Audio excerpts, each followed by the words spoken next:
sobre el tema. A ver, sobre el tema.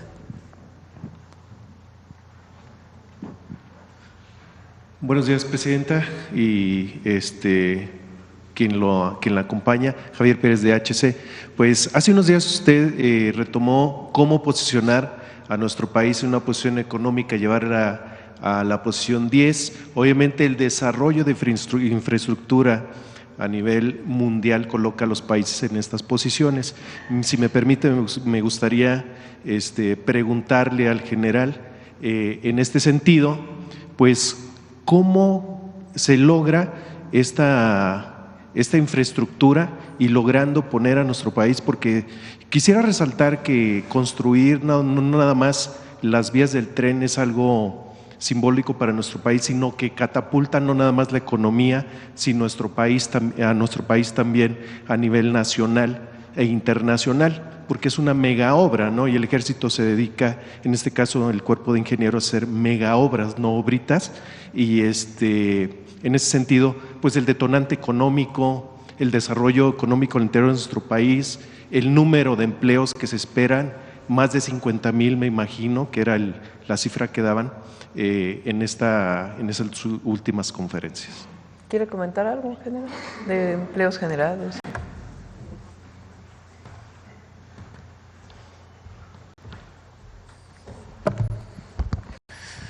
Bueno, efectivamente, México ocupa el lugar número 11 a nivel mundial en cuanto al desarrollo de infraestructura ferroviaria por kilómetro cuadrado de territorio. No estamos mal, es una potencia ferroviaria. Igual en el número de material rodante, de locomotoras y unidades de arrastre, estamos en 11º lugar. Y en movimiento de pasajeros también oscilamos en el 15º lugar. Corresponde a la potencia económica que es México. Sin embargo, hay mucha infraestructura que desarrollar y evidentemente, al menos para el 25% de la carga todavía se mueve, solo el 25% de la carga se mueve en ferrocarril, el otro 75% rueda todavía sobre carreteras. Y transportar en ferrocarril es 4 veces más económico y 100 veces proporciona mejores condiciones ambientales, ¿sí me entienden? Entonces, ahí nos marca la directiva de seguir construyendo vía férrea. Evidentemente, se está trabajando con la agencia reguladora que sea vía férrea conectada intermodalmente a los restos de los sistemas.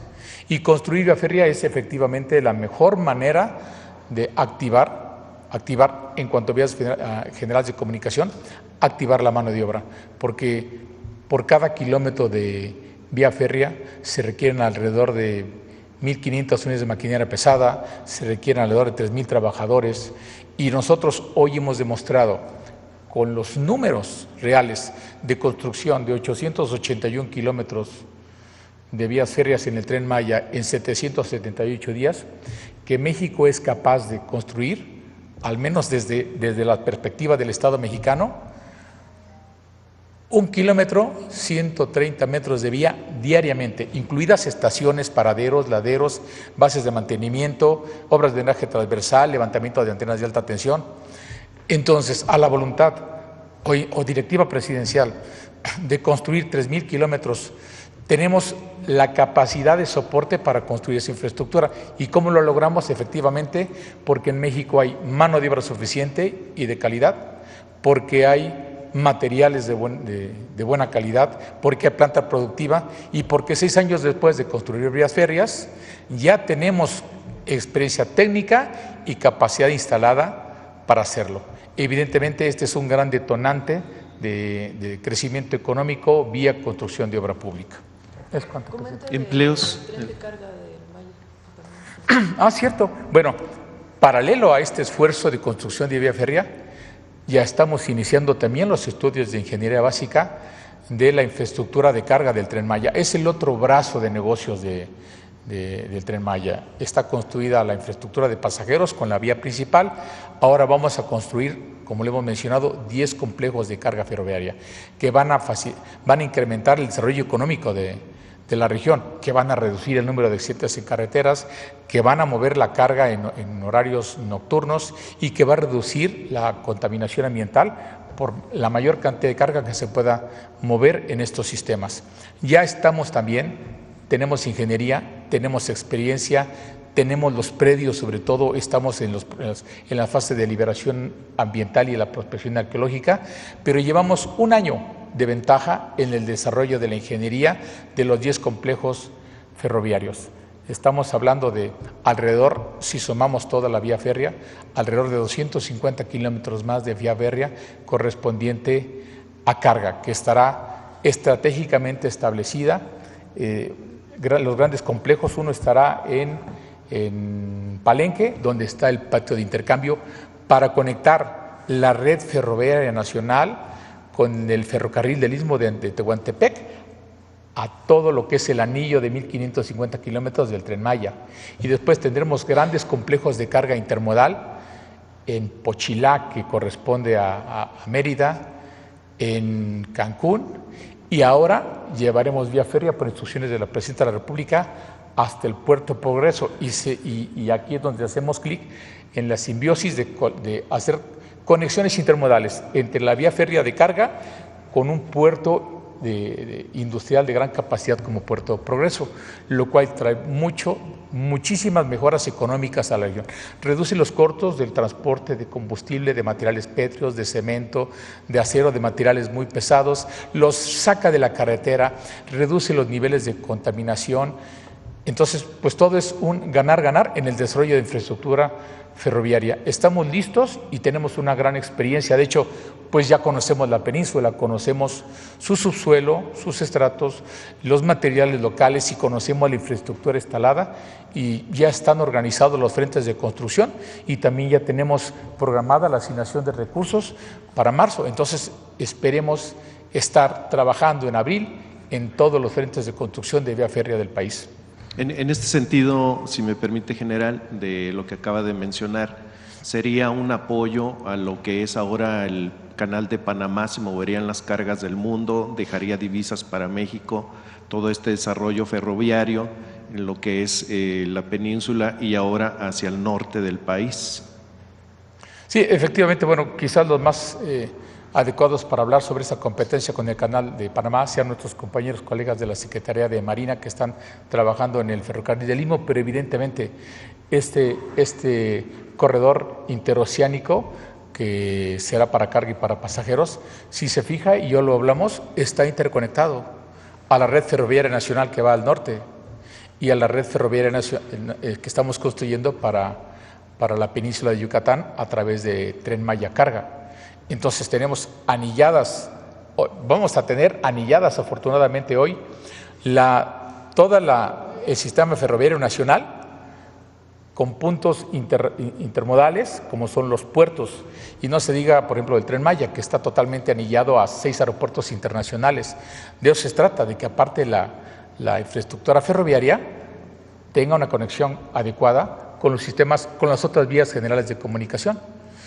Hoy México se convertirá en un referente de conectividad al terminar la conexión de ambos muelles, tener ya transportando carga, desarrollar patios industriales para procesamiento de esa carga que va de océano a océano, y aparte conectada para poderlos llevar a la parte de nuestro país y exportarla al vecino del norte, o bien llevarla a desarrollar la parte sur de nuestra nación. Y eso se logra gracias a esa planeación estratégica que ha previsto el Gobierno de la República. ¿Y empleos directos, general? Empleos directos. Tomen un referente de lo que nos representó construir al agrupamiento de ingenieros de defensa la vía férrea del Tren Maya. Al final de cuentas, construimos 881 kilómetros y generamos 170,000 empleos directos, pagados en las nóminas de la obra, más otros 340,000 empleos indirectos. Eso da empleo a más de 500,000 de pasajeros, de trabajadores. Ahora, solamente fueron, en nuestro caso, 880 kilómetros. Si hacen una extrapolación a casi 3,500 kilómetros, estamos hablando de 1,5 millones o más de trabajos, de empleos directos. Esto sumado a la carga que se va a desplazar también por el AIFA, y precisamente un poquito hablando de la IFA, López Dóriga hace un tiempo decía que era una central avionera, ¿no? Así decían varios. Obviamente ha tenido una relevancia tremenda el aeropuerto y usted tiene conocimiento de cómo ha crecido la afluencia tanto de transporte de carga como de transporte de personas a nivel nacional e internacional. Y si hay algún premio que vaya a recibir más por ahí en la IFA, esta central avionera a la que se referían anteriormente. Creo que el mejor premio que podemos recibir es la satisfacción de la gente, es crear infraestructura de progreso y de bienestar para el país, ver que cada peso que se ha invertido en obra pública ha sido cuidado, ha sido entregado y está funcionando.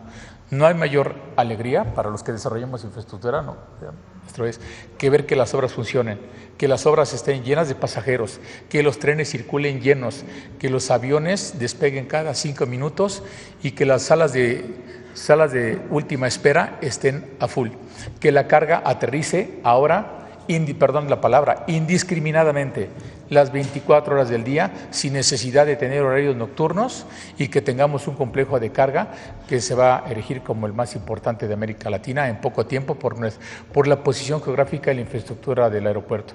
Además, una buena noticia es que el campo aéreo del aeropuerto Felipe Ángeles ya está listo para soportar 100 millones de pasajeros y llegar hasta 3 millones de toneladas de carga anual. O sea, la inversión para su crecimiento será mínima. Fue el primer aeropuerto concebido estratégicamente para crecer, con un plan maestro adecuado, con una proyección de crecimiento a 50 años. No lo veremos en esta administración ni en la pasada, pero en 5 o 6 administraciones verán el beneficio de no tener que invertir más, de no tener que comprar más terrenos, de no tener que demoler y volver a edificar, porque ya está planificado para ir acompañando de manera ordenada y creciente el tráfico que ya se está manifestando de pasajeros y de carga. Muchas gracias. Gracias, presidente. Trenes. A ver acá. Hola, Presidenta. Buenos días a todos. Dalila Sarabia, reportera de Animal Político. Presidenta, esta semana justamente en Animal Político publicamos una investigación que revela que, contrario al discurso del presidente Donald Trump, cada vez hay más ciudadanos estadounidenses involucrados en delitos relacionados con el crimen organizado. Solamente en la administración del expresidente López Obrador y en lo que va de la de usted, se han detenido a un poco más de 2,600 estadounidenses justamente por estos delitos. En primera instancia, quisiera yo preguntarle si estaba usted al tanto de esta situación, si se ha abordado en el Gabinete de Seguridad y qué se ha platicado sobre ello, por favor. Sí, justamente ayer hubo una detención muy relevante y es lo que hemos estado comentando, que Estados Unidos, y entiendo que también comienza a asumirlo, porque hay muchos de estos objetivos que tienen extradición, orden de extradición, o solicitan la extradición de personas estadounidenses que han cometido un delito y que Estados Unidos pide su extradición. Lo que hemos estado planteando es que en Estados Unidos también hay delincuencia organizada y hay personas estadounidenses que vienen a México con estas actividades ilícitas. ¿Por qué lo decimos? Porque si no, ¿quién repartiría, quién distribuiría el fentanilo en las ciudades de Estados Unidos?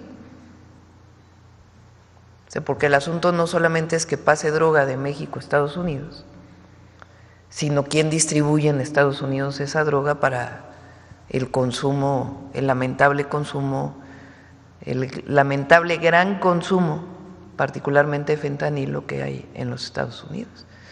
Entonces, eso es lo que hemos estado planteando cuando hablamos de colaboración y de coordinación.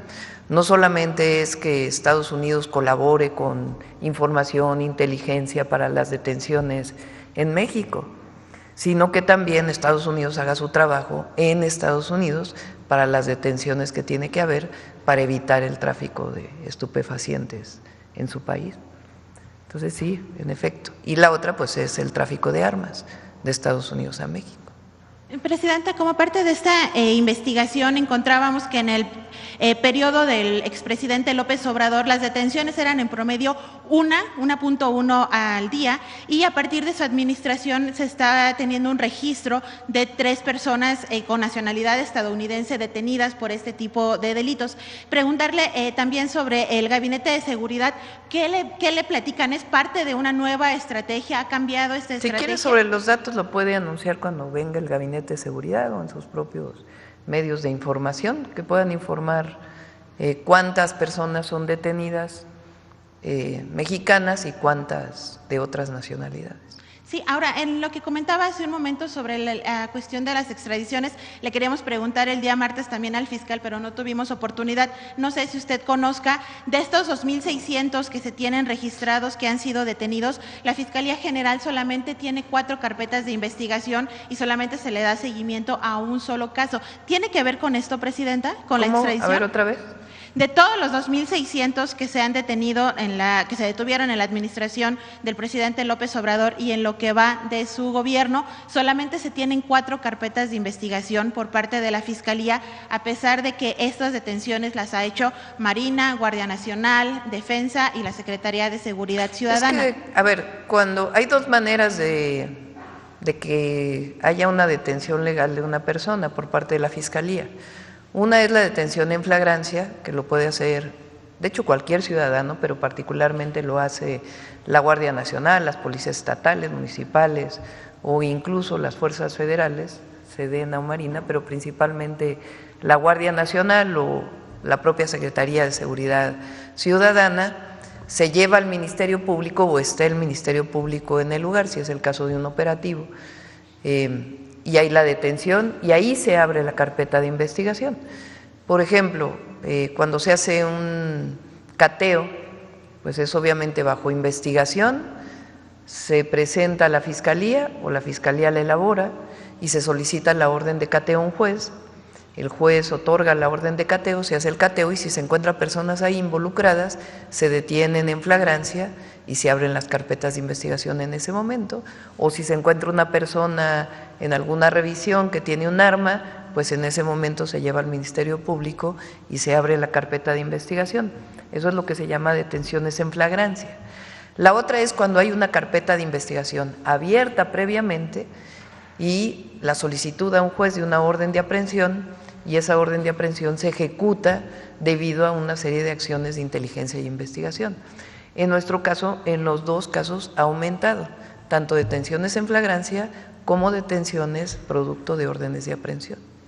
Digo, a reserva de que ojalá tengamos oportunidad de poderlo platicar con el fiscal, todas estas detenciones justamente han sido en flagrancia y la Fiscalía solamente tiene 4 carpetas de investigación, por eso nos llamaba la atención de también si es otro trabajo. Que pueden ser también, como explicaban justo el martes, que las órdenes de aprehensión estén en fiscalías estatales.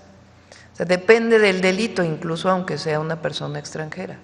Depende del delito quién hace la carpeta de investigación, si la Fiscalía Estatal o la Fiscalía General de la República.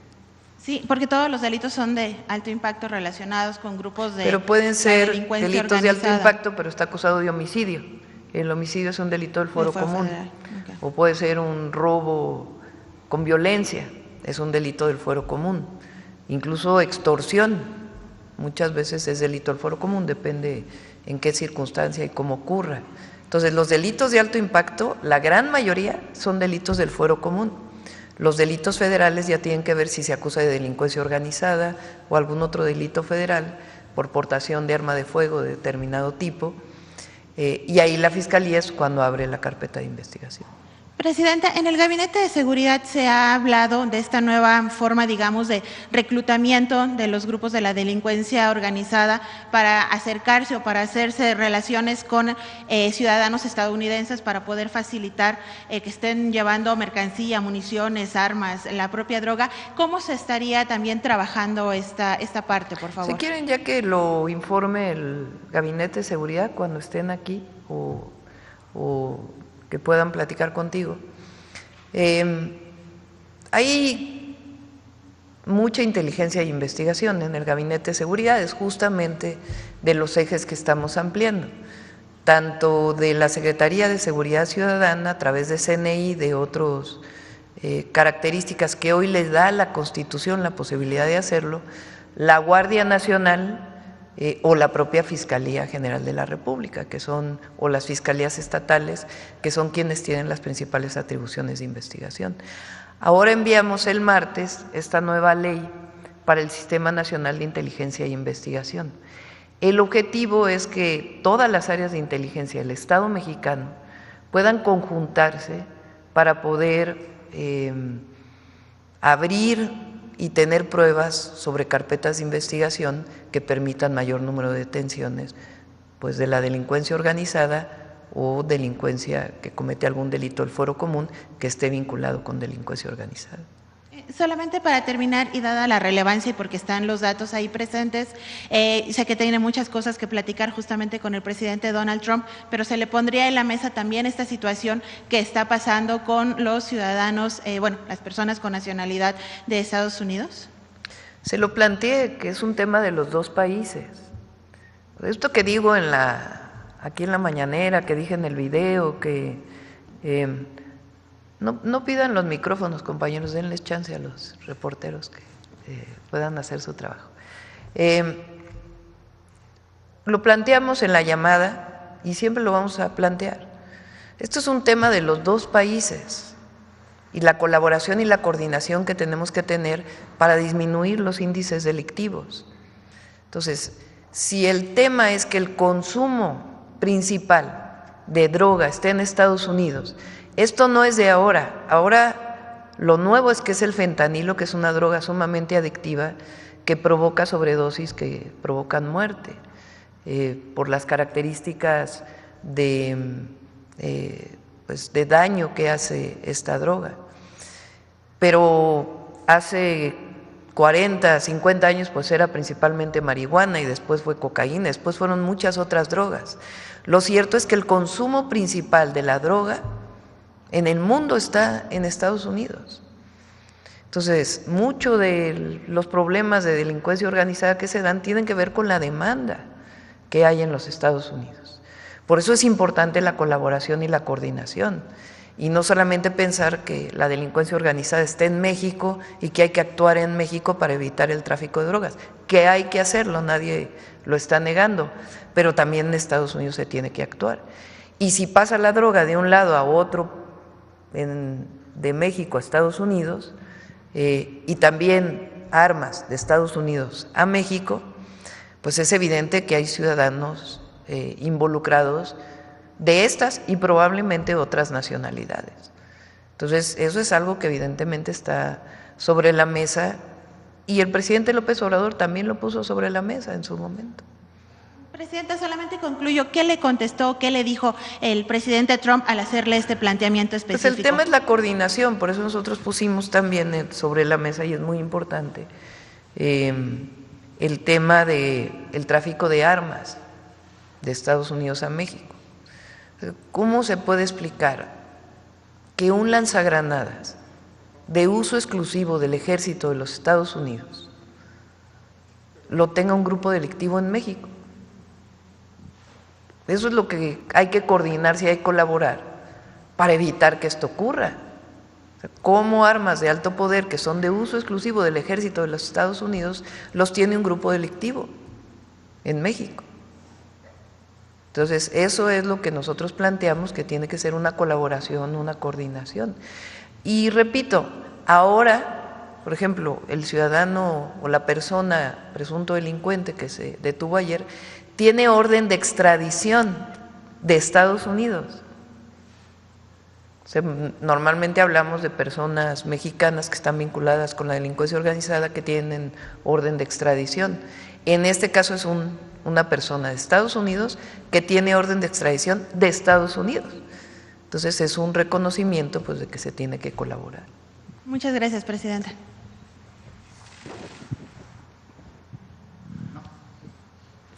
Muchísimas gracias, presidenta. Sobre el tema, y si me permite otra pregunta adicional, entiendo entonces que este sistema ferroviario, como en Indios Verdes, por ejemplo, que te bajas en el CETRAM y puedes tomar otro sistema de transporte.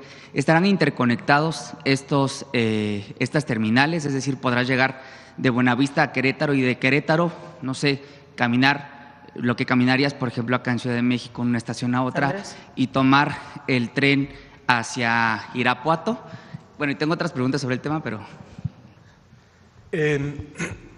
Para los recorridos completos, digamos, ustedes ven todo el trazo, está pensado que puedan tener, y habrá distintos servicios dependiendo de la demanda. Podemos imaginar, como usted dice, un tren México-Querétaro, pero también puede ser que un tren sea México-Querétaro-Irapuato y no tendría que tener transbordo.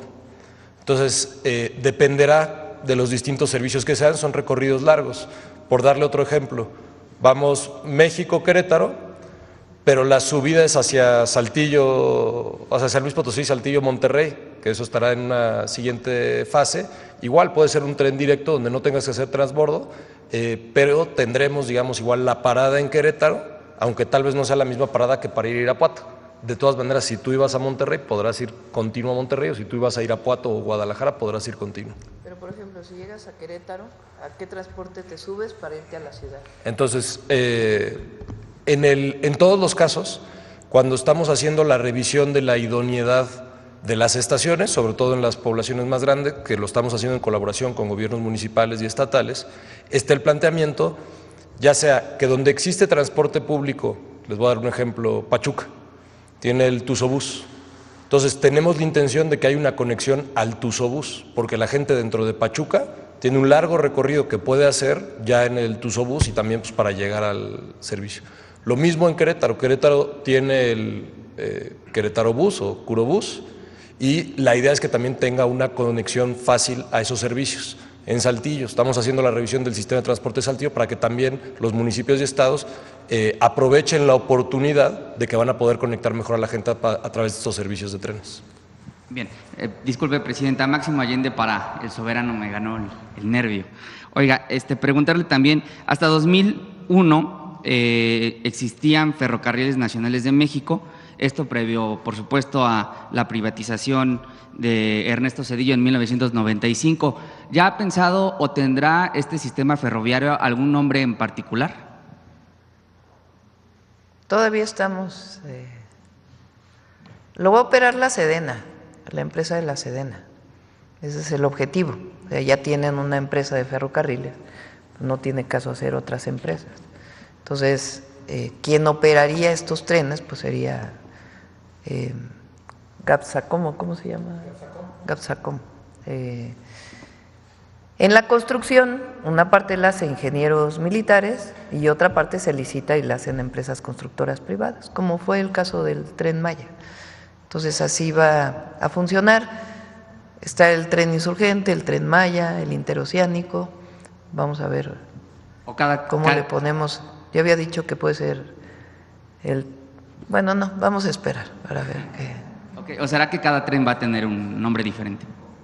Sí, pues tiene que, ¿no? El tren que va por el Golfo de México, que por cierto, bueno, ahorita platico eso. El tren que va por el Golfo y el que va por el Pacífico. Tienen que tener sus nombres. Ya, si me permite otra pregunta, Presidenta. En El Soberano publicamos el día de ayer un reportaje. El pasado 9 de octubre de 2024, el Tribunal Electoral ratificó la culpabilidad de Samuel García, a quien la autoridad le acreditó en la sentencia Subrep 1009-2024 las siguientes infracciones: promoción personalizada, vulneración de los principios de imparcialidad, neutralidad y equidad en la contienda, y lo más detestable, el uso indebido de recursos públicos en el marco de la elección. ¿Cuándo fue eso? 2024. Esta sentencia es del 9 de octubre de 2024 y el expediente es Subrep. ¿Y de qué elección fue? En la de 2024, efectivamente. Bueno, en dicha sentencia de la Sala Superior, el tribunal le dio vista al Congreso de Nuevo León, pues para los efectos a los que haya lugar. Por supuesto, en el Congreso local se ha minimizado el uso de recursos públicos para la campaña electoral de 2024 ejercidos por Samuel García. Sin embargo, digamos, el desprecio por la legalidad en materia electoral por parte de dicho personaje es sistemático y hasta patológico, yo diría, porque en septiembre de 2021 el INE le impuso una sanción de más de 28 millones de pesos a Movimiento Ciudadano debido a la triangulación de recursos que utilizó Samuel García para fondear su campaña a la gubernatura de Nuevo León. Eso en 2021. Y recientemente, el pasado viernes 7 de febrero, este es un litigio abierto, la Sala Monterrey del Tribunal Electoral confirmó que el gobernador intervino en la elección local de Monterrey en beneficio o para favorecer a la otrora candidata Mariana Rodríguez, quien buscó ser alcaldesa de dicha alcaldía. ¿Y quién ganó la alcaldía? La de Monterrey la ganó De la Garza, me parece. Ah, ¿no Bueno. te parece extraño? O sea, se acusa, ¿no? Y no tengo, digamos, obviamente ustedes saben cuál es el partido de mi preferencia, partido político de mi preferencia. Bueno, el partido político de mi preferencia. No tengo nada en particular, aunque aquí pues obviamente criticamos cuando hay posiciones en contra nuestra y hay un debate. No criticamos, hay debate. Pero hay uso de recursos públicos en el caso de la alcaldía de Monterrey, ¿no? Pero ganó el PRIAN la alcaldía de Monterrey. Entonces, ¿cómo? ¿No te parece una denuncia por… Entonces, ¿qué? ¿Que se anule la elección del 24 para Monterrey? Ya eso no es posible porque ya se entregó la constancia. Y está Por en eso. funciones. Sí. Pero entonces sí es posible la denuncia. Ahora lo que está en proceso, Presidenta, es que el Congreso de Nuevo León, toda vez que existe esta verdad jurídica inacatable, que se utilizaron recursos públicos en el 24 para favorecer, en este caso, a Álvarez Maínez por parte del gobernador.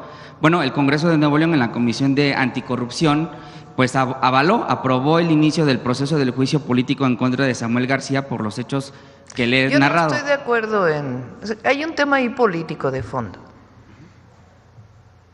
entre el PRIAN y el gobernador. Tan es así que ni siquiera han podido nombrar fiscal, imagínense. O sea, ¿cómo es posible que ni siquiera se pueda nombrar un fiscal en un estado después de ¿qué?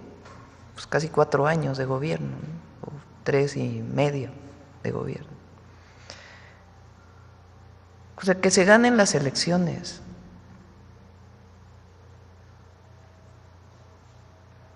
Porque es esto de Monterrey, pues, que hubo recursos públicos. Pues sí, pero ganó el PRIAN.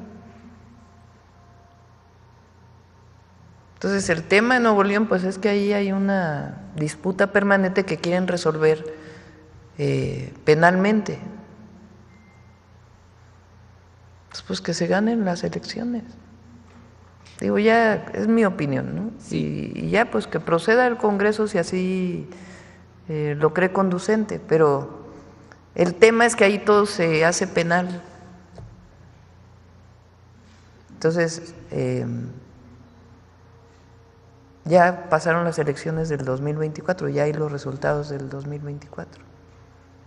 Por último, Presidenta, igual en el mismo sentido, bueno, en la 4T hizo un delito grave el uso de recursos públicos, los delitos electorales. Hay elecciones en este año, ¿no? El tema del Poder Judicial, y quisiera preguntarle cuál sería, en este caso, para el segundo piso de la 4T, cuando se acredite el uso de recursos públicos para fines electorales, ¿cuál sería la política que se instrumentaría desde el segundo No, piso? nosotros es que se cumpla la ley, como decía Juárez, nadie por encima de la ley. El asunto aquí es cómo se quieren a veces resolver los problemas en los tribunales penales, ¿no? Entonces que se aplique la ley si es que así lo considera el Congreso. Pero repito, o sea, hay una impugnación a la elección de Monterrey. Entonces, ¿qué procedería? Pues que se anule la elección.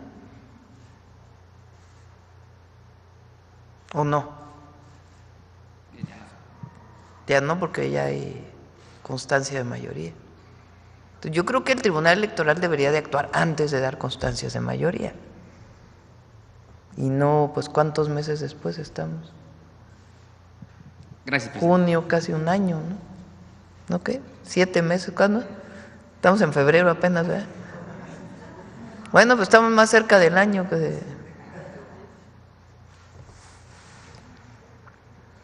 Gracias, presidente.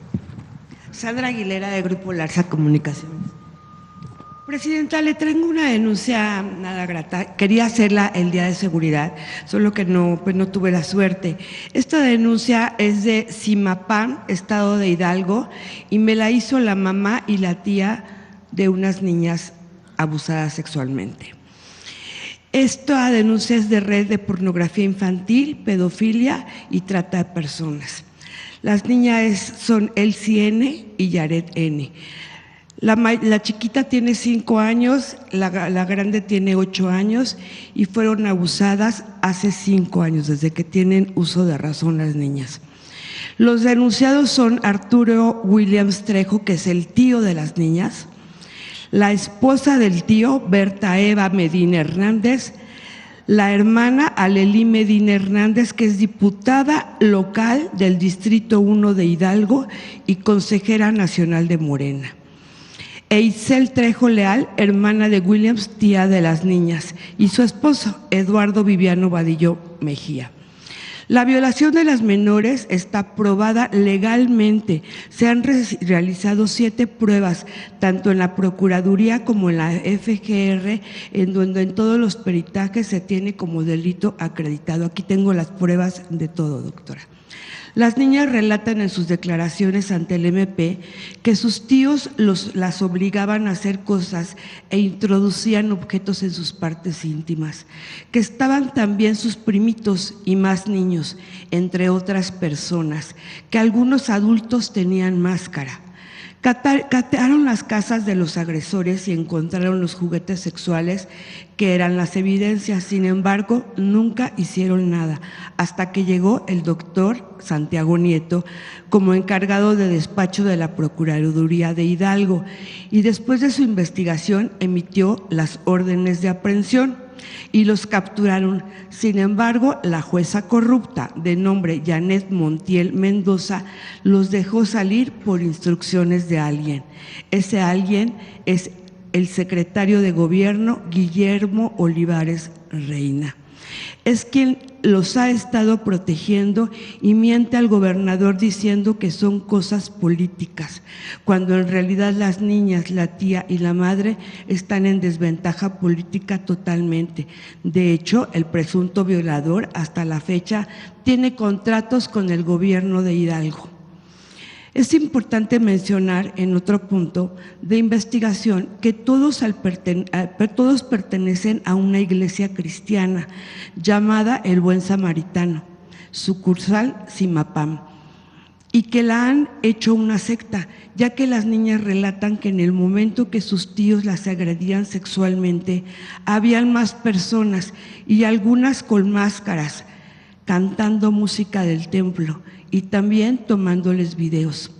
Relatan que se las llevan a retiros espirituales a un spa, el Hotel Royal Spa, donde la propietaria también está enterada, Silvana Sánchez. Y cuando regresan del retiro, los asistentes, los mayores, dicen que no se acuerdan de nada porque llegan tocados de Dios. Seguramente les dan drogas para olvidar todo. Será importante también investigar estas sectas. A raíz de lo antes mencionado, las niñas ya se intentaron suicidar. Viven en casas de seguridad con su mamá y experimentan secuelas emocionales y enfermedades físicas. Una de las niñas tiene papiloma humano y le van a quitar la matriz porque está muy avanzado esto. La violación de las menores está acreditada con dictámenes de la FGR y el niño DIF, en donde como resultado se muestra el daño físico y psicológico que les causaron a causa de las violaciones. La mamá le pide que por favor se siga el procedimiento en la FGR, donde ya tienen carpetas, pero no todas. Se han acreditado muchos delitos, pero no han sido investigados. La pornografía infantil es el resultado muchas veces de las mentes enfermas que se creen que Dios los manda a hacer estas cosas. Le agradecemos a Paulina, a Mauro y a Adriana Contreras el contacto con la Secretaría de la Mujer, quienes ya los contactaron a las víctimas. Por otro lado, FEBINTRA no atrajo la carpeta de investigación y solicitan que la traiga para que se haga justicia de las niñas. Sí, Esa es la denuncia, Presidenta. Hablamos con el fiscal general. Y sobre todo también, Presidenta, creo que es importante investigar esta secta porque hay muchos niños más. Sí. Por favor. Hablamos con el fiscal general. Muchas gracias, Presidenta.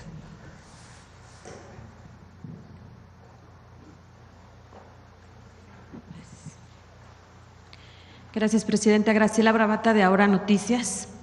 Respecto al tema de que ayer hubo pláticas del secretario Omar García Harfuch con el gobernador de Tabasco, Javier May Rodríguez, con toda esta ola de violencia que lamentablemente ha estado imperando en la entidad. Si usted sabe en qué acuerdos tomaron, mi pregunta va porque lamentablemente, a pesar de que el gobernador May ha puesto todo de su parte, siguiendo todas las instrucciones de este mandato que usted preside, ha tenido una guerra sucia en el Estado, una guerra de todas aquellas personas que no están de acuerdo, que sí está resintiendo la sociedad todas estas homicidios que se han dado por el problema del manejo de estos cárteles, y ha tenido un efecto negativo para los empresarios que tenían destinados a hacer proyectos, sobre todo en el área de Dos Bocas, y que hace una semana me informan que destinaron ellos no invertir más en Tabasco, dado esta ola de violencia, a pesar de que desde enero se vio reflejado los resultados de las pláticas que han venido sosteniendo tanto el gobierno como la federación. Entonces sí me gustaría saber si usted tiene la respuesta de ayer y qué mensaje le pudiera dar a estos empresarios que, aunque los locales tienen todo el respaldo para este gobierno, no así los que estaban mirando con buenos ojos, dado todos los proyectos que trae esta cuarta transformación. No sé qué empresa haya sido que haya decidido no participar, no tengo esa información. Bueno, son empresarios que deciden invertir en el Estado, pero que me informan que me pidieron, si gusta le doy los nombres aquí a… Sí, porque no tenemos esa información. Y se va a ayudar a Javier y sobre todo al pueblo de Tabasco, más allá de los empresarios. Por supuesto que queremos que haya desarrollo económico e inversión, pero nos interesa en este momento principalmente el pueblo de Tabasco.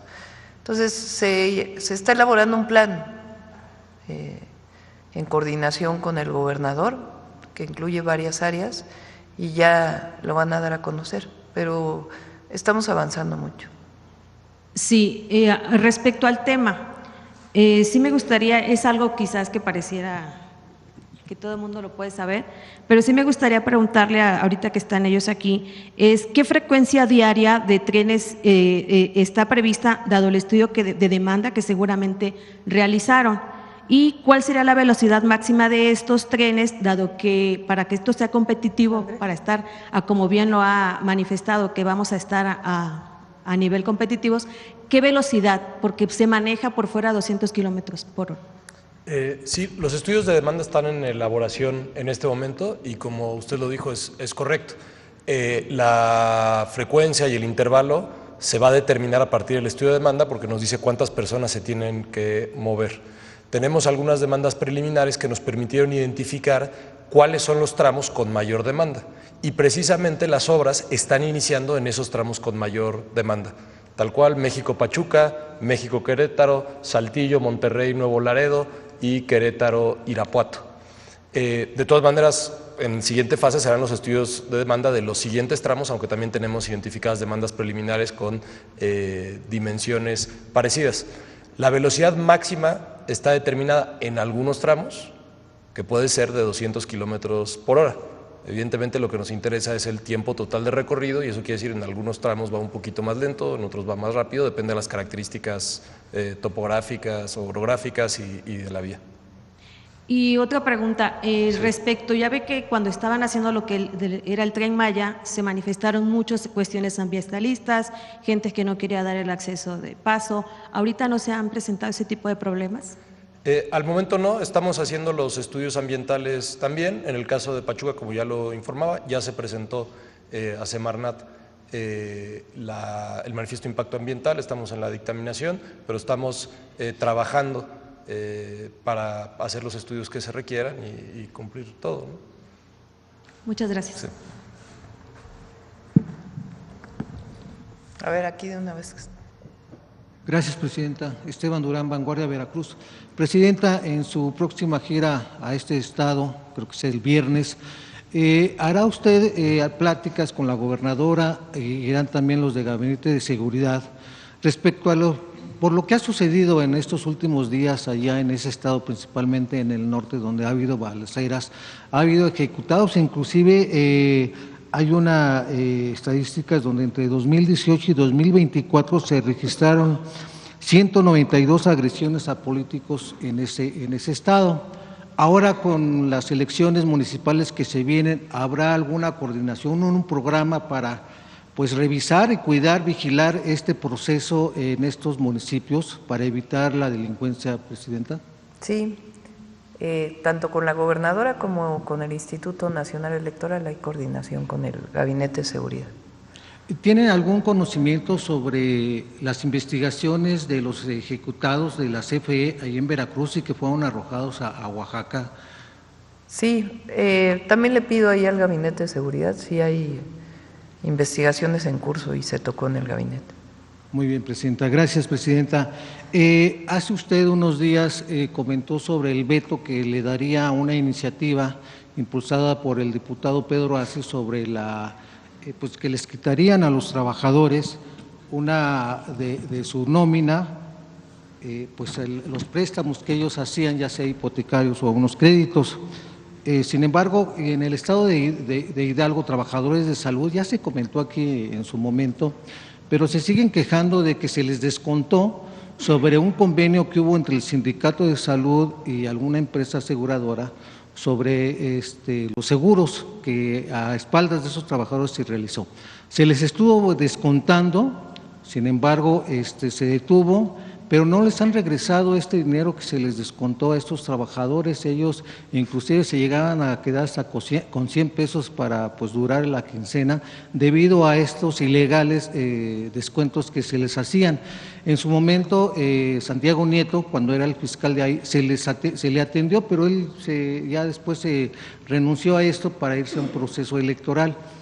Ellos demandan que por favor se les atienda, que se les escuche para que en su caso pues ya les regresen el dinero que legalmente se les descontó y que en algunos casos igualmente se les sigue descontando. Entonces piden encarecidamente que por favor se les atienda esto. Sí, hacen el favor de venir aquí con atención ciudadana y Bien. Vemos a quién le corresponde para ayudar. Ya finalmente, Presidenta, aquí frente a Palacio Nacional hay un plantón por parte de Andrea Montserrat Ramos Gómez, quien fue víctima de violencia por parte de la saxofonista, esta mujer que le arrojaron en el rostro ácido.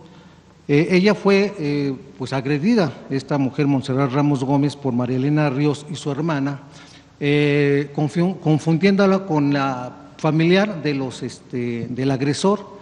Hasta el momento no ha habido ninguna instancia que les apoye, que les ayude.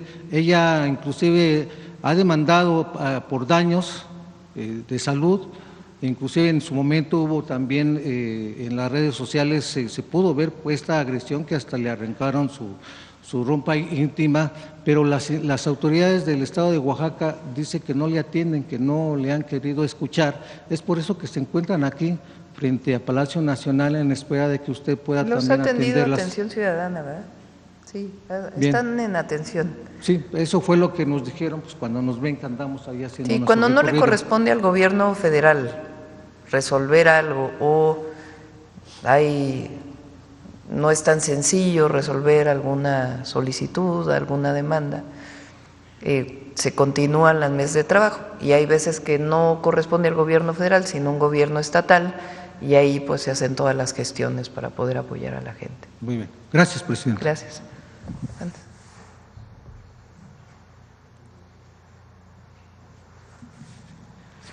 Buenos días, presidenta. Hans Salazar, de Noticiero en Redes. Preguntarle si usted el día de ayer vio el posteo de la Enciclopedia Británica que se expresa en torno al Golfo de México. Dice lo siguiente, rapidísimo: la Enciclopedia Británica seguirá utilizando Golfo de México por algunas razones. Atendemos a una audiencia internacional, la mayoría de la cual se encuentra fuera de los Estados Unidos. El Golfo de México es un cuerpo de agua internacional y la autoridad de Estados Unidos para cambiarle el nombre es ambigua. Continúa este post y dice: se le llama el Golfo de México desde hace más de 425 años, pero es importante tener en cuenta la distinción entre el ámbito internacional y el ámbito nacional. Y por último, publica una imagen de esta, pues del mapa. Dice: de todos modos, aquí hay un mapa de nuestra primera edición de 1768. Preguntarle, presidenta, si lo vio y qué opina al respecto. Recuerden que el decreto que firma el presidente Trump, lo hemos dicho aquí varias veces, es sobre la plataforma continental de Estados Unidos en el Golfo de México. El Golfo de México tiene plataforma continental de Estados Unidos, que es territorio de Estados Unidos, como si fuera en tierra. Plataforma que, de acuerdo con todo lo que nos informó, que son muy eruditos en esto y nos han estado enseñando, la Secretaría de Marina, creo que son 22 millas náuticas, ¿no? De la costa a donde llega. Ahí hay soberanía del país. Entonces, ahí él puede tener atribuciones para llamarle Golfo de América, en ese pedacito, que le corresponde a la soberanía de los Estados Unidos.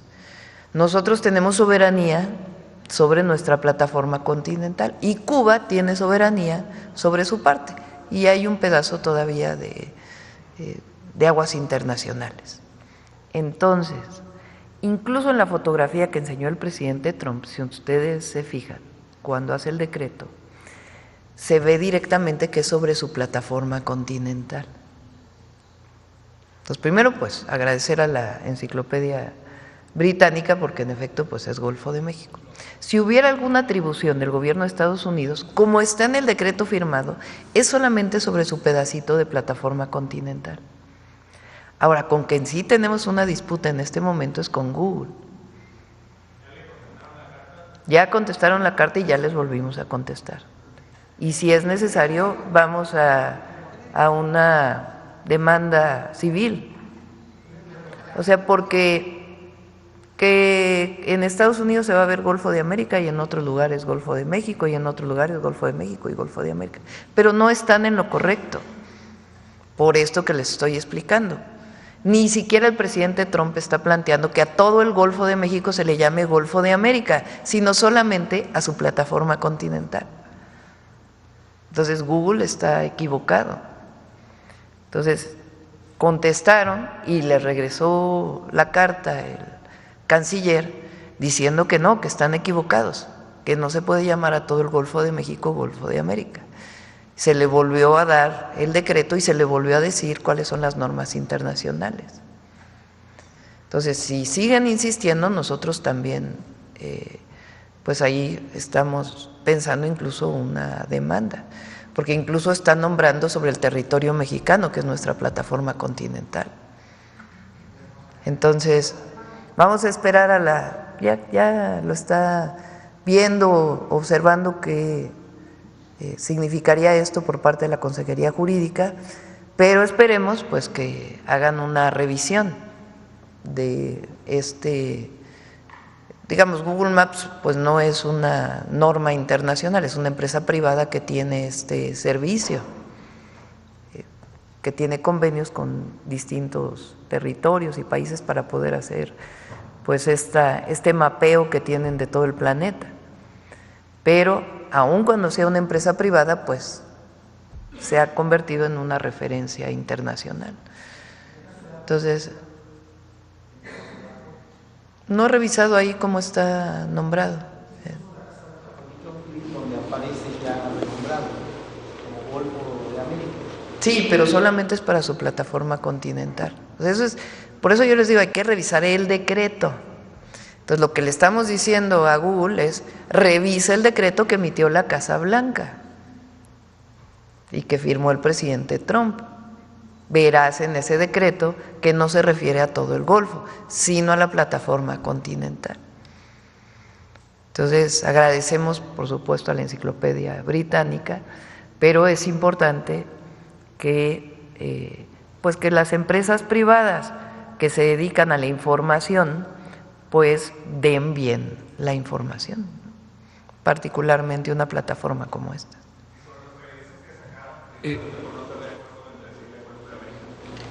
¿Perdón? Es que a una Pues nosotros no estamos de acuerdo con la censura, pero lo que sí creemos es que se debe cumplir la ley por todo, en el terreno nacional e internacional. Entonces, el decreto dice plataforma continental, así fue publicado. Entonces, tiene que cumplirse con eso, que el único lugar donde puede llamarle de una manera distinta a Estados Unidos es sobre donde ejerce soberanía, y es 22 millas náuticas desde la costa, en su territorio. Presidenta, mi siguiente pregunta sería en torno a… se ha publicado, ha generado mucha polémica y en torno a eso va mi pregunta, que la USAID, que prácticamente está pues ya retirada, acabada ya en Estados Unidos por lo que ya se ha expresado aquí y que incluso usted también ya ha dado una reflexión, un comentario al respecto.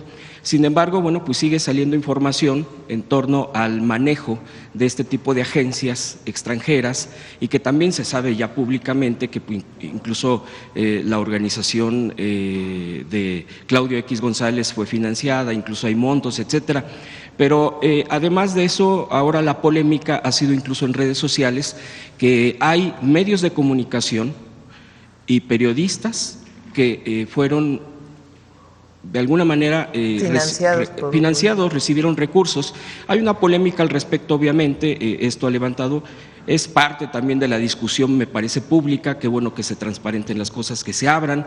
Yo preguntarle, Presidenta, ¿qué reflexión le da a esto?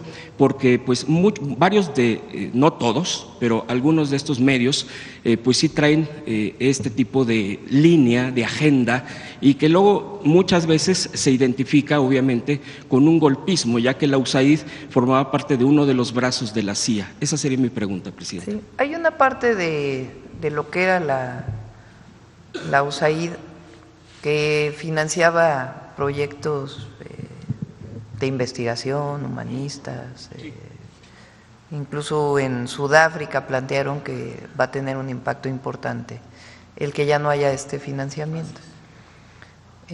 Pero por otro lado también hay financiamiento a organizaciones que están en contra de ciertos gobiernos, como ocurrió en México, en el caso de Mexicanos por la corrupción.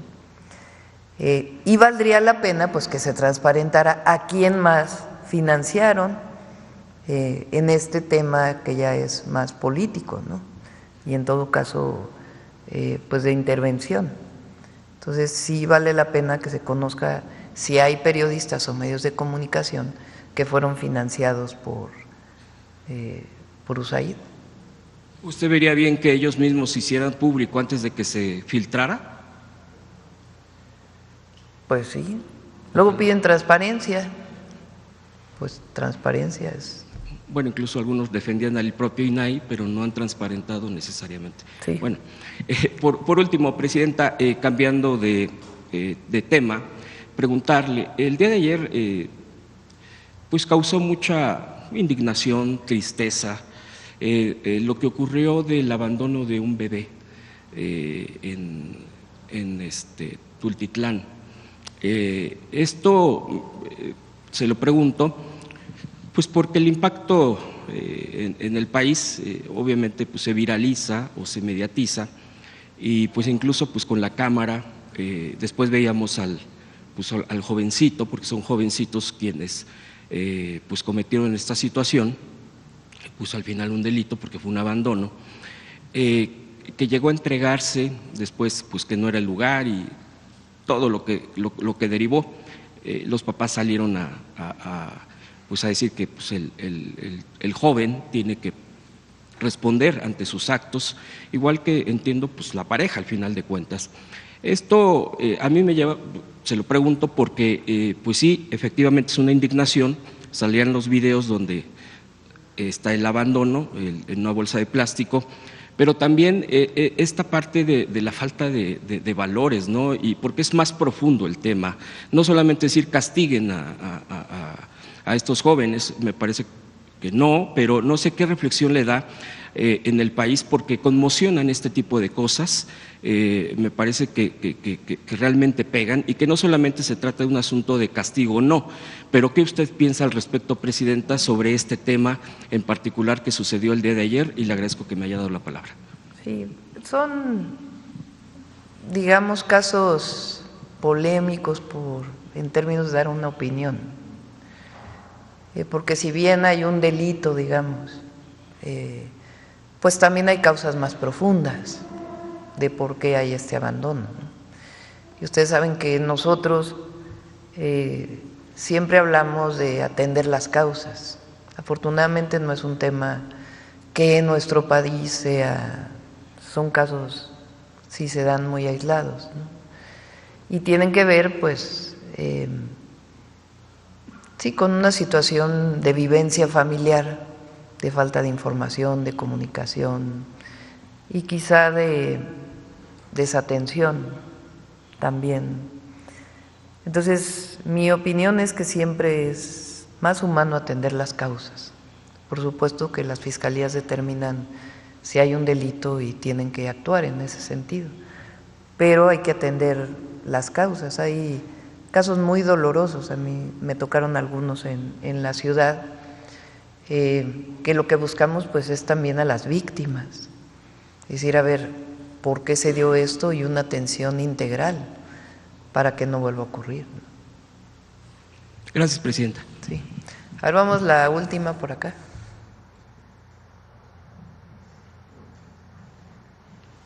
¿Qué tal, Presidenta? Muy buenos días, Juan Fierro, del periódico tiempo.com.mx en Chihuahua y puentelibre.mx en Ciudad Juárez. Buenos días. El exdirector de operaciones de la DEA, Mike Vigil, declaró que el 86% de los involucrados en el tráfico de fentanilo resultan ser ciudadanos estadounidenses. Además, que el 90% de las detenciones de las personas que son detenidas con fentanilo ocurren en las garitas y no en los cruces ilegales de personas. En otro dato, el CBP, en su informe de transparencia que conlleva el año 2022 y 2024, señala que los agentes migratorios realizaron detenciones de 3.434 personas, de las cuales casi 3.000 de ellas se realizan en los vehículos con las cruces que se realizan en las garitas. Estos datos pues nos lleva de alguna otra manera a analizar que pues bueno, son ciudadanos norteamericanos en su mayoría quienes pues cruzan esta droga. Teniendo en cuenta tanto los datos del ex director operativo de la DEA y del CBP en el tema de transparencia, y pues bueno, estos prácticamente 15 días de la llamada con el presidente Donald Trump, podría entrar de alguna otra manera un análisis más técnico del fentanilo, el cruce del fentanilo, y pues bueno, si se podría replantear las estrategias que se están realizando conforme a esta llamada pues con el presidente de los Estados Unidos. De nuevo, la idea, primero, es una muestra de que esta estigmatización de que es un problema de México, pues es incorrecta. Para empezar, México es un gran país y habrá personas que se dediquen a delinquir y hay que actuar con la ley atendiendo las causas como lo hacemos. Pero eso también pasa en Estados Unidos y probablemente en otros países. Entonces, esta estigmatización, que es un problema exclusivamente de México, pues está mal, y la mejor prueba pues son estos datos. Ahora, ¿qué es lo que estamos planteando? Pues una colaboración entre gobiernos que nos permita disminuir el tráfico de drogas, atender las causas del consumo de las drogas y al mismo tiempo pues disminuir la impunidad y parar el tráfico de drogas y de armas. Eso es lo que estamos planteando, una colaboración, una coordinación y la actuación a cada quien le corresponde en su territorio. Pero es una colaboración y una coordinación. ¿Por qué? Porque es un tema que atañe a los dos países, que no solo es un tema de México, es un tema de ambos países. Y precisamente, Presidenta, acerca de lo que viene siendo… Y lo que dije, que el consumo, el tema es la demanda. Así es. El tema del programa México Te Abraza, pues bueno, tenemos que, pues bueno, si existe pues por parte ya de la Embajada Mexicana en los Estados Unidos algún reporte en estos días sobre la atención a migrantes y si se mantiene de alguna otra manera este miedo inicial después de la toma del presidente Donald Trump en la comunidad sobre pues, las famosas redadas y operativos antimigrantes.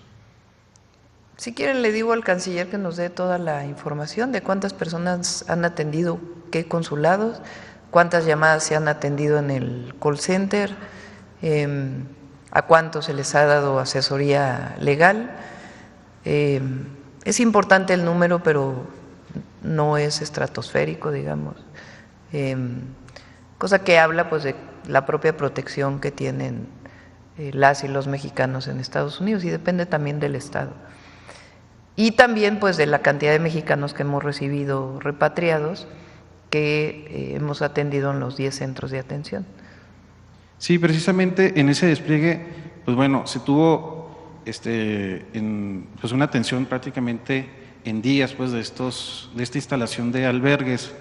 Quería preguntarle también cuántos abrazos ya ha dado México y si de acuerdo a estas cifras se podría ya determinar si es necesario ampliar los albergues o reducirlos, porque bueno, vemos en algunos puntos que se ha rebasado pues por mucho este tema.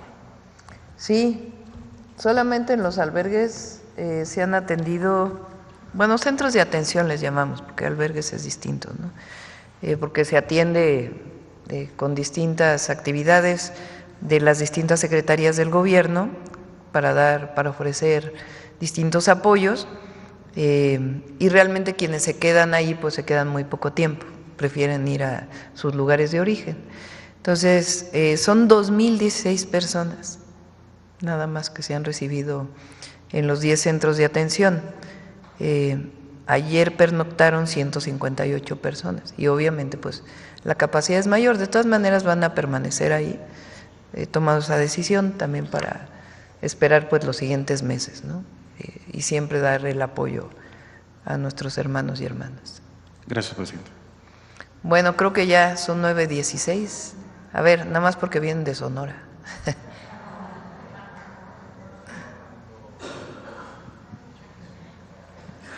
Buenos días, Presidenta. Shaila Rosagel, corresponsal del Grupo Gili, El Imparcial de Sonora, La Crónica de Mexicali y Frontera de Tijuana. Buenos días a todos. Presidenta, preguntarle sobre el abasto de medicinas a hospitales y clínicas del sector público. ¿Cómo va? Si tiene algún balance de la entrega de medicamentos y también de las cirugías en Sonora y en Baja California. Está aumentando con la compra complementaria y ya se están firmando los contratos de la licitación grande que se hizo para 2025 y 2026 y ya firmados los contratos pues ya empieza a distribuirse los medicamentos. Recuerden que yo dije que el mes de marzo esperamos que a lo largo del mes de marzo se regularice ya la entrega de los medicamentos. Gracias, Presidenta. Por otro lado, Presidenta, bueno, el martes el secretario de la Defensa comentó sobre estos vuelos que estuvieron sobrevolando. Bueno, se le preguntó aquí si se descartaba que fuera un espionaje de Estados Unidos lo que anduvieron haciendo estos vuelos. Y bueno, el secretario dijo que no podía descartarlo porque no sabemos qué fue lo que hicieron. Preguntarle si usted buscará que Estados Unidos sea transparente y le informe al gobierno mexicano qué acciones realizó, aunque no hayan violado el espacio aéreo nacional, si usted buscará que se le dé a México una explicación sobre estos vuelos y qué fue lo que hicieron. Sí, es parte del diálogo, de la coordinación que estamos haciendo. No nos alarma, digamos. Se están volando sobre su territorio y lo que estamos pidiendo es coordinación y colaboración. Entonces, el general secretario lo contesta así, pues, porque dice, pues no sabemos exactamente qué hicieron, ¿no? Entonces sí, obviamente se pide la transparencia, pero es parte pues de la colaboración y la coordinación. Pero bueno, volaron sobre su territorio, pero frente a las costas. Sí, pero no sabemos mexicanas. exactamente qué. O sea, no es la primera vez que hay un vuelo de este tipo. Eso es importante que se sepa. No es que ahora de la nada de pronto hubo un vuelo en la frontera con México o en este territorio que va sobre la península de Baja California en mares internacionales o en espacio aéreo internacional. Entonces no es la primera vez que ocurre, ha ocurrido en otras ocasiones. Entonces, por eso lo ponemos así, es parte pues de la coordinación que tiene que haber y de la colaboración conjunta y cada quien opera en su territorio. Pero sí se pedirá una explicación. Sí, pero como parte del trabajo de la coordinación no es que vayamos a hacer una carta especial. ¿Por qué? Porque no es la primera vez que ocurre un vuelo de este tipo. Lo que pasa es que ahora pues hay más sensibilidad sobre los temas y entonces puede alertarse en esta circunstancia, pero no es por lo que nos informa la propia Secretaría de la Defensa Nacional, la Secretaría de Marina. No es la primera vez que ocurre y ha ocurrido, igual que el caso de los barcos enfrente de Ensenada, que también no es algo que haya ocurrido una sola vez. Entonces Gracias. es parte de las mesas de trabajo. Gracias, presidente. Sí. Bueno, la última, ándale, para que no digan que no. Muchísimas gracias, presidente. Ya vete preparando, Noemí, para… Luis Fernando Salas, de Astillero Informa. El martes el Senado de la República autorizó que usted pueda permitir el ingreso de 10 militares de Estados Unidos para un ejercicio de adiestramiento para fortalecer pues también es algo que ha ocurrido muchas veces. O sea, no es algo nuevo. Porque también se dice, ay, es que ahora, producto de la llamada, entonces ya está. No. Okay, entonces, ha ocurrido muchísimas veces en la historia de nuestro país, también el sexenio pasado. O sea, no es algo nuevo. Recuerden que México y Estados Unidos pues somos frontera. Hay una historia de relaciones, algunas que no nos gustan en los años recientes y otras que reivindicamos. Pero estos ejercicios no es algo que no haya ocurrido nunca. ¿Se descartaría un posible intervencionismo? No hay nada, pues imagínense que lo está enviando al Senado de la República, pues como pues es algo que ha ocurrido en otras ocasiones. Muy bien, gracias, presidente. En otro tema, sobre el legislador de pues Pedro Aces, pertenece justamente al partido de su preferencia. En días recientes publicó un reportaje en donde se dice que es propietario pues de un gran rancho que está en la zona de la Jusco. En este rancho pues hay capilla, hay un viñedo, hay un hotel, hay un campo de equitación. El propio legislador dijo que pues que sí, que efectivamente es suyo y que todos tienen pues cola que les pisen, pero el de él es de hámster. Entonces, ¿qué hacer con esta clase de legisladores? Pues el asunto presidenta? es de dónde, cómo obtiene este recurso, ¿no? El padre de Pedro Aces ellos viven en Tlalpan desde hace mucho tiempo, lo sé porque pues yo fui alcaldesa delegada de Tlalpan, entonces era jefa delegacional. Hay un busto del padre de Pedro Aces ahí en San Fernando, porque tienen una historia en Tlalpan. Entonces el asunto es cómo obtuvo en todo caso este rancho, si es algo de herencia, que tiene tiempo, o lo adquirió con algún recurso que no puede justificar. Entonces, él tiene ese rancho desde hace mucho tiempo, en todo caso él tiene que explicar pues cómo lo obtuvo, ¿no? Sí. Entonces, nosotros se pide investigación a la Fiscalía si es que hay corrupción asociada a este tema. El asunto pues es desde cuándo tiene este rancho, ¿no? Okay. Sí, el tema aquí, Presidenta, es que se suma a otras polémicas que ha tenido este legislador de Morena, como estar en contra de la reforma de las 40 horas, estar a favor del maltrato animal, pues está a favor de la corrida de toros, fomentó esta reforma. Pero es una cosa, es distinto, ¿no? O sea, yo no sé si Pedro Aces presentó la propuesta esta, por ejemplo, de descontar a través de nómina los créditos, ¿no? Que obviamente nosotros no estamos de acuerdo con eso y si lo llegara a aprobar el Senado lo vetaríamos. Y tampoco estamos de acuerdo con otros temas que pueda llegar a plantear este u otro diputado. Una cosa es una opinión, una posición, y otra cosa muy distinta es que haya un asunto de corrupción, ¿no? Son dos cosas distintas. Y puede haber una opinión personal, pero siempre tiene que ceñirse a la opinión del grupo parlamentario, pues por eso es parte de un grupo parlamentario. Pero la permanencia de esos personajes ¿no cree que le dé una muy mala imagen justamente a Morena? Porque incluso el día de ayer el ex gobernador de Oaxaca, Alejandro Murat, pues es un priista de muchísimos años y oficialmente se afilió a Morena. ¿No cree que esta clase de personajes realmente le den una muy mala imagen a Morena? Y Morena al partido político que encabeza. Tiene política de alianzas como cualquier partido político. El asunto es si esto define tus principios o tu política. Entonces hay alianzas, en el libro del presidente López Obrador, en el último, el de Gracias, tiene una parte muy buena sobre esto, donde platica, se refiere a cuando él fue presidente del PRD, y platica cómo fue que Ricardo Monreal por primera vez gana la elección al gobierno de Zacatecas, que es la primera vez que un partido de izquierda, después el PRD dejó de ser un partido de izquierda, un partido que apoyara al pueblo de México y se alió al PRIAN y al poder, pero en su momento todavía ni existía Morena ni se pensaba. El presidente López Obrador pues fue presidente del PRD. Y ahí explica cómo fue que Ricardo Monreal lo invitan a que sea candidato y después incluso cómo en una situación muy especial le conocen el triunfo porque no se lo querían reconocer. Y había una grabación que explicaba cómo estaban haciendo el fraude y para evitar que esta grabación saliera públicamente, el entonces presidente Zedillo decide reconocer el triunfo de Ricardo Monreal.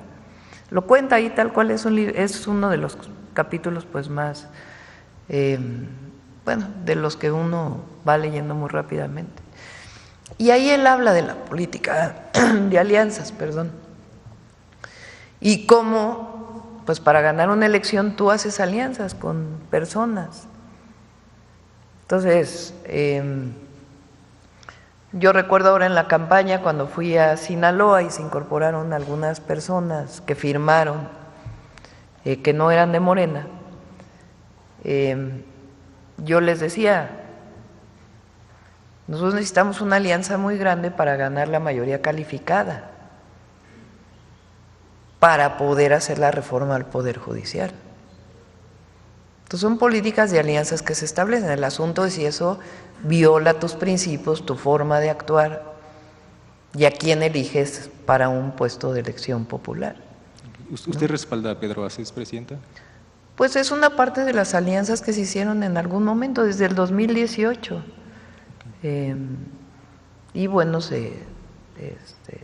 participó como parte de un diputado plurinominal. Ya solo por último, discúlpeme abusar de este tiempo, el ex gobernador de Morelos, Cuauhtémoc Blanco, dice que va a proponer una iniciativa para proteger a hombres que hayan sido acusados falsamente de cometer abuso sexual. Recordemos que él está acusado por parte de su media hermana de ejercer esta clase de abuso hacia ella.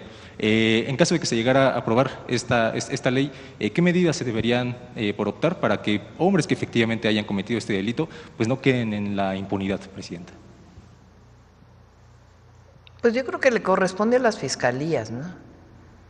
Más allá de si leyes o no. Si se acusa a una persona de haber cometido un delito, ¿A quién le corresponde recabar las pruebas y presentarlo ante un juez? Pues les corresponde a las fiscalías, ¿no?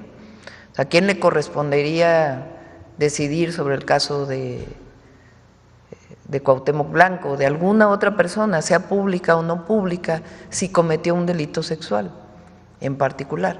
Pues al fiscal, a la fiscalía. Entonces la fiscalía pues no solamente es por el dicho de una persona, sino que tiene que recabar pues distinta información.